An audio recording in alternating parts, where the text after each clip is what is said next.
The name of Europe may in fact trace back to a black goddess of African origin, Europa. But to understand her legacy, we must first look into the ancient lineage from which she came from. According to the ancient writer Apollodorus, Europa was the great-granddaughter of Epaphus, the black son of Zeus. Epaphus reigned over Egypt and married Memphis, the daughter of the Nile, a Kemetic woman so revered that the city of Memphis was named in her honor. Together, they brought forth Libya, a mythic figure whose name the Greeks used to describe the lands west of Egypt, and, in a broader sense, the entire African continent.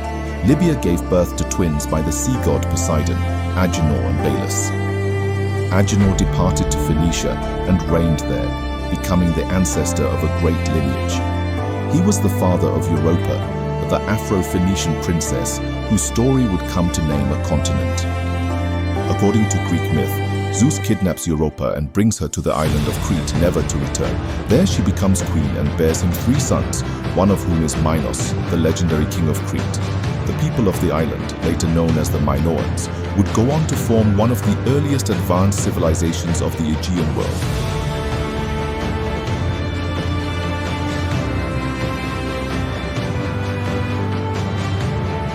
In Greek mythology, the abduction of Europa set off a chain of events. Her brother Cadmus was ordered by their father, King Agenor, to search for her and not return until she was found.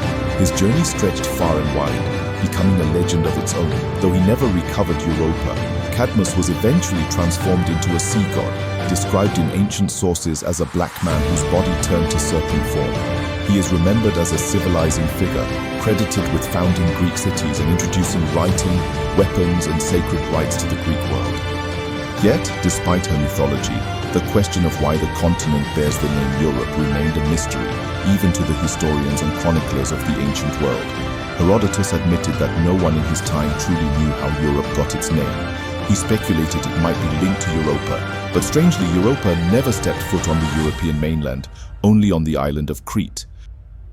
Even the name Europa itself raises questions. Her name in the Greek language means wide-eyed or broad-faced. However, other sources, such as the lexicographer Hesychios of Alexandria, preserve a more ancient interpretation, suggesting her name meant dark one, or referred to the land of the sunset. This points to the possibility that the name Europa was not originally Greek, but may have Afro-Asiatic or Egyptian roots. The Greeks believed that the Ethiopians were the first to have knowledge of the gods. Much of what the Greeks came to understand about their own deities, they learned during their time in Egypt.